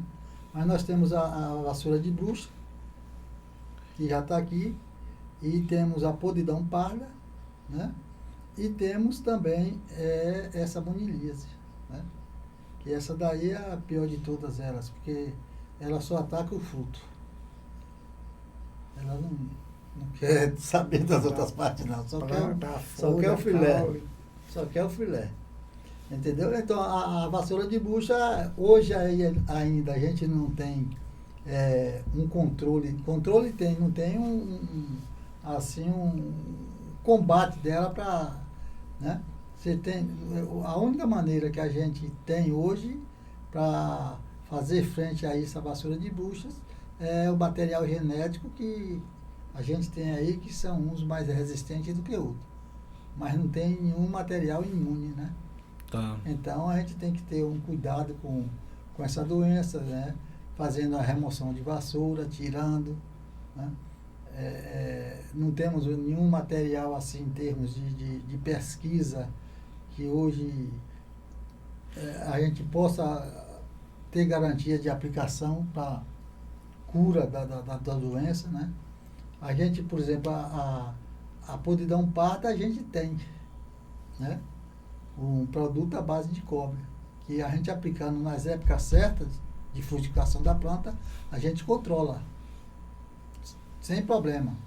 Mas a vassoura de bruxa a gente não tem isso. Então, estão se aplicando aí alguns produtos, mas são produtos que a gente não pode nem estar comentando, porque não tem nenhum em termos de trabalho, de órgão, de pesquisa, essas coisas, que recomende nada ainda para a questão da vassoura, ainda como garantia de controle dessa doença. Esse controle, como a gente faz hoje, aí, por exemplo, eu soube que o 319 estava dando vassoura. Todos eles dão. Dão. Todos eles dão. Todos os clones. Todos. E essa vassoura que dá, a gente vai fazer o quê? Eu tiro ela e jogo lá na área, eu faço o quê? Hoje a recomendação que tem, o bom seria, antigamente quando eu comecei isso, que apareceu lá, eu tirava tudo e queimava fora da roça. O pequeno agricultor pode fazer isso. Tirar e vai botando dentro do saco, chegou lá fora, queimou. Tá. Acabou. Mas hoje quem tem áreas grandes não faz isso. Tirou e jogou embaixo. Entendeu? Então, pelo que se diz, não existe uma questão daquele fungo subir. Mas são doenças que a gente tem que ter um certo cuidado para que a gente possa conseguir, né, colher um pouco de cacau. Então, eu acho que vale a pena a gente dizer alguma coisa sobre isso aí. Se o Edivaldo tem mais alguma coisa aí falar disso aí, pode ir. Né? Porque tem outra doença aí que às vezes eu vejo até mensagem nos WhatsApp, o pessoal falando a questão mal do facão. Tá, muito, né? Por aí afora que eu vejo o pessoal falando um bocado de coisa. Muita gente perde planta. Faz isso, faz aquilo, que isso, aquilo, entendeu? Mas tem controle para aquilo, né? Tem controle, que é erradicar a planta, fazer uma calagem da cova, né? Tirar o material da roça ali, queimar essas coisas, esses negócios. Porque se deixar ali, ele vai passando de uma planta para outra. Então tem gente aí com receitas milagrosas falando que fez isso, fez aquilo, faz isso. Então, estão muito mal informados, entendeu? Dessas situações. Então essas questões dessas doenças aí em cacau, tem já pesquisa em termos de CEPLAC para ter um acompanhamento disso aí, para o pessoal não estar comprando receita milagrosa, jogando dinheiro fora. Jogando dinheiro fora. O melhor disso aí, o melhor produto para se usar é conscientização, né? O produtor realmente ele vê que a vassoura de bruxa não está trazendo benefício e você tem dentro da propriedade. E como o Zelino falou, quando você colhe essa vassoura de bruxa, retira da área e queima, né? Você consegue minimizar, não vai resolver problema nunca. Mas o que é que a gente ouve muito no campo? O produtor fala, a minha eu não queimo porque diz que vai na fumaça. A gente ouve falar muito isso. A maioria dos fungos, eles atacam no período frio, né? Ele precisa de um clima baixo. E uma fumaça, como é que um fungo ele vai sobreviver a uma fumaça? Então, não tem problema nenhum ele queimar. Assim, como o Zé falou, quando você tem uma propriedade pequena, quando você tem uma propriedade grande, você faz uma aplicação, né? Que também eu posso chegar a dizer, faça a aplicação que vai resolver. A gente está jogando para todo lado para tentar resolver. Veio Covid-19. Então, Covid-19, o que o pessoal fala, faz isso que não vai morrer você. Né? Eu não quero morrer. Né? Então, hoje tem produtos, né, que você pode aplicar, né, que não dá aquele resultado, mas que pode minimizar. Né, como o Recop hoje, né? O pessoal está aplicando Recop. Então, você coletou, jogou no chão, faça uma aplicação de Recop, tanto em cima como embaixo, né? Na folhagem, para tentar minimizar, né? Que vai resolver. E o mal do facão? Nessa questão da vassoura de bruxa aí, eu estou aplicando lá na minha área, fiz a aplicação e vou fazer mais esse ano.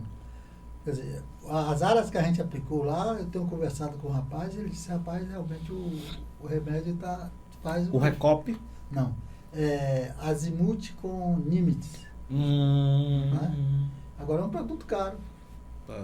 Produto caro, pequeno agricultor não vai ter como dispor assim de fazer esses controles com esses produtos, não. Entendeu? Tem um produto também que a CEPLAC, nas pesquisas da CEPLAC, já despontava e eles mostraram lá. Agora é caro. Um tal de Amistar. Então são produtos caros, mas pesquisa tem que fazer o quê? Custo-benefício. Para levar para o agricultor. Não adianta você colher uma arroba por 300 para tu aquela arroba te custar 310. Para quê então? Você está perdendo. Então é isso, essas coisas que às vezes inviabilizam alguns controles, né? Controles, né, para se fazer nessas coisas. O mal do facão é isso, aquele problema que a gente falou aqui, do controle com arrancar a planta, né? Tirar da roça, queimar, né? Fazer o controle ali com calcário, bater o cal virgem, né? Naquele local. Naquele local geralmente se faz aonde você arrancou ali, naqueles pés vizinhos, aquela área ali, para não deixar que ela se espalhe por ali. Né? A questão do mal de facão. A vassoura de bruxa, ela chegou na Bahia de 88 para 89. A vassoura de bruxa já existia, quando chegou na Bahia, já existia há 125 anos. O mal de facão, desde que existia cacau. Existia mal de facão. O que é que vem acontecendo? As pessoas não estão se conscientizando que realmente isso mata. Que essa doença, ela mata. E quando você tem o mal de facão na sua propriedade, você tem que ter esse cuidado. Você tem que estar colhendo, você tem que levar um produto, né, que venha estar limpando aquela ferramenta. A cada 50 plantas, se você tiver uma infestação pouca, se você tem mais a cada 10 plantas, está fazendo aquilo ali e o controle é fácil de fazer. Mas as pessoas não se conscientizam de fazer isso e com isso aí só vem aumentando, né, o número de mortandade de mal de facão, que é uma doença, um fungo, né, chamado ceratocista. E esse ano teve um ataque bem mais severo, porque a gente vem há 3 anos aí com um período muito forte de chuva, né? A gente não sabe o que é inverno e o que é verão. E com isso, como está frio, né? O solo está bastante úmido, com isso o mal de facão, né? Ele veio a atacar mais. E aquele produtor que ele se conscientizou e teve esse cuidado, ele não teve muito. Mas aquele que não teve esse cuidado, teve muito. Eu conheço produtor aí que em 1 hectare ele perdeu 283 plantas. Mas por que esse nome, mal de facão? O nome do fungo é o mal de facão? Ceratocista. Esse fungo. E por que o facão entrou no meio desse negócio aí? O facão aí, porque ele geralmente, ninguém antes fazia roçagem, usava a roçadeira, não, era o facão. Entendeu? E depois o facão para cortar tudo, né? Então é a transmissão. O facão cortou, ficou ali a área aberta ali, o fungo veio e foi por ali. E criaram esse nome também para ficar mais fácil para o produtor, né? Chamar, né? Mal de facão, porque essa doença só é transmitida através de ferramenta. É só facão não, é canivete, é tesoura, é serra, né? Através. Aí eu posso pegar com a mão aqui em uma planta afetada e pegar na outra, vai pegar? Não vai, só pega através de ferramenta. Né? Então o facão, a ferramenta, acaba infectando outras plantas. Se você cortou uma planta aqui com mal de facão, até você limpar a ferramenta, você está transmitindo para as outras plantas. Usou motosserra, tem que limpar. Entendeu? Então a ferramenta que faz a transmissão da doença de um para o outro. Então, pessoal, acho que a gente falou bastante, né? Vamos falar um pouquinho agora da parte de comercialização. Como vocês veem o tipo de comercialização que existe hoje na cultura do cacau. A gente falou no início, né? De você ter uma liquidez muito grande no cacau, né? Mas a gente como cooperativa, e puxando um pouquinho um pouco pro lado de cá, né? A gente como Coopar Fubaçu entrou no trabalho de trabalhar com cacau acho que há uns 6 anos, mais ou menos. E assim, esse processo, eu acho que fortalece muito as cooperativas. Cada dia que uma cooperativa séria entra numa cadeia produtiva de um negócio, fortalece aquela cultura, né? Então, uma cooperativa que busca realmente pagar preço correto, entender o mercado, trazer o mercado para próximo do produtor. Eu creio que a Coopar Fubaçu veio contribuindo muito com isso, né? A gente vê esses anos todos aí de trazer empresa. Hoje mesmo nós estávamos em Cagil. Todo dia nós estamos com alguma empresa próximo da gente. A gente se aproximou muito. O produtor da indústria, né? Porque muitas vezes o mercado era só dos intermediários, a gente só conhecia o intermediário que comprava cacau. A gente nem sabia que a Cagil, tem pouco tempo nós esteve lá na Cagil, Holã e Barri, né? A gente esteve lá visitando, conhecendo o pessoal. Então, isso é importante, nós saber que ainda nosso cacau vai para a Nestlé, né? E que produz o chocolate que a gente compra no mercado. E que hoje eu sei que vale para a Nestlé, que eu nem sabia disso. Então, assim, essa proximidade que aconteceu foi muito bom, né? E o cooperativismo ajudou nisso. Mas como é que vocês veem isso? Vê essa liquidez, essa facilidade de comercializar cacau? Então, a gente tem que agradecer a cooperativa, né? A Coopar Fubaçu, por ter entrado nisso aí. Porque antes, a gente produtor, a gente não tinha acesso ao mercado do cacau. né? Então a gente sabe que cacau sobe e desce a cada 10 minutos, 5 minutos, 2 minutos, sobe e desce. Mas antes a gente ficava o mês todo com o preço de cacau, né? Só tinha aquele preço e a gente tinha que vender. E hoje não, a gente tem acesso a isso. Então com isso facilitou, né? A gente consegue até fechar um cacau. Quem sabia que poderia fechar um cacau, né? E receber com aquele preço? Não sabia. Então, antes a gente vendia cacau, o pessoal fala vender cacau na flor, né? Então o cacau não estava nem produzindo ainda, estava na flor, você já podia vender ao mercado. Mas você vendia para quem? Né? Que isso é importante. Você vendia direto para a indústria? Não. Você não vendia para a indústria. Então, alguém aproveitava do produtor, né, para ganhar dinheiro. E hoje está diferente. Hoje a gente pode ir via cooperativa, né, comercializar seu cacau, assim como eu já posso passar pela cooperativa e entregar direto na indústria. Então, facilitou muito isso aí, né, a comercialização. E a gente não fala só da questão do cacau, né, a gente fala de outras culturas também que a cooperativa vem trabalhando, vem buscando cada dia mais. E se a gente for dar um exemplo do Guaraná, né, tá claro aí. Quando a gente entrou no mercado do Guaraná, eu que fiz a pesquisa, peguei a região aqui, né, do Baixo Sul, e o melhor preço foi R$7, né? E a gente no primeiro ano foi para R$18,50. E aí, com isso, só vem aumentando. Então, graças a Coopafo Baçu, né, que entrou nesse mercado, e hoje a gente tem esse acesso, e com facilidade. Mas é isso, endossando aqui as palavras aí, nossa amiga Edivaldo, a cooperativa aí é papel fundamental nesse processo tudo aí. Que antigamente aqui, o pequeno agricultor, o grande não, que tinha volume, quantidade, negociava direto, mas nem assim, poucos eram direto com a indústria. Eram mais com os intermediários, entendeu? Hoje, como você está falando, a gente já tem acesso direto, só faz passar pela cooperativa e chegar à indústria, né? A seringueira antigamente também era esse mesmo processo.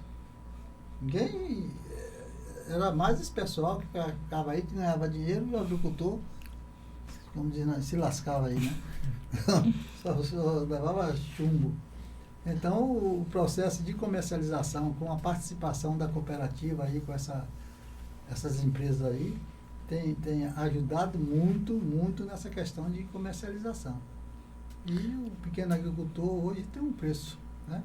Esse preço que está aí hoje, que a cooperativa está pagando, é um preço que deixa o agricultor mais satisfeito, mais alegre com essa condição. E nunca vai deixar de existir, né? O intermediário, não, nunca vai deixar de existir. Pode entrar 10, 20 cooperativas, sempre vai ter. Sempre vai ter. E é a convivência do negócio. Isso. Né? E aí vai... Pronto, agradecer vocês, viu? E os ouvintes por participar, por ouvir a gente, né? Eu acho que a gente aqui, vocês trouxeram um conhecimento, uma real, né? A realidade que acontece como produtores de cacau, que vocês são os dois produtores de cacau. A gente fica muito feliz em entender esse processo, ver que a gente pode ainda ter muita coisa, tem muita coisa que a gente precisa colocar em campo, né? Tem muito produtor ainda que não tem não está aplicando a tecnologia, não entende de amostra de solo, importância fundamental para ser feito. Então, assim, sou grato por esse momento aqui de a gente poder tá discutindo sobre isso, né? E queria que vocês dois dessas considerações finais de vocês aí, para os ouvintes tá entendendo desse processo e tá junto com a gente aí. Então, a cooperativa Coopafo Baçu tá com um papel fundamental, né? Com esse atendimento aos produtores. A gente sabe que é difícil hoje a questão de assistência técnica. Com isso, a cooperativa, em parcerias também, né? Sindicato, Senar, vem trazendo cursos, né, para o produtor, onde hoje ele está tendo realmente o conhecimento. E a gente pede para esses produtores, né, que nos procurem, né, que venha trabalhar de forma correta conosco. Com isso, eles só têm a ganhar. E a gente também é grato, né, por isso aqui, por esse momento, em estar levando essa comunicação ao produtor, que antes a gente ia no contato pessoal, hoje... graças à cooperativa, né, a gente tem um meio de comunicação que vai chegar com mais facilidade esses produtores e que eles se aproximem mais da gente. Com isso, eles só têm a ganhar. De certeza. Entendeu? Então, eu acho que a cooperativa tem demonstrado, né, o seu trabalho que está fazendo aí, junto à comunidade de pequenos agricultores, médios agricultores, e a região só tem a ganhar. E quanto mais essa aproximação acontecer, as coisas também vão acontecer de uma forma bem mais significativa, e tenho certeza que vai ser uma coisa boa para todo mundo. Obrigado a todos.